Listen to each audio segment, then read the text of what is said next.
Students at Potomac Senior High School competed at a Skills USA district competition on February 14th.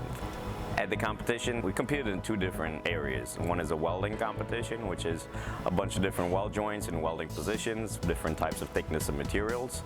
And the other one would have been a sculpture competition, where students have an opportunity to work on a sculpture throughout the year, an art project, and have displayed on competition day. We had Braden Mack competed in a welding competition. He came first place. Logan Mioli, second place, welding competition. Romeo Thomas, fourth place, welding competition. Tyler Hebert, first place, sculpture competition. And Nicholas Katlabowski, second place, sculpture competition. To compete in competition, it helps them build their confidence. It helps them to work together with each other. It helps them to work with other schools, other equipment. It also helps with community involvement. It helps with their future leadership. It also helps with their scholarship for future educational purposes too. A lot of welding companies and welding schools, they do give scholarships to our students depending on what they place.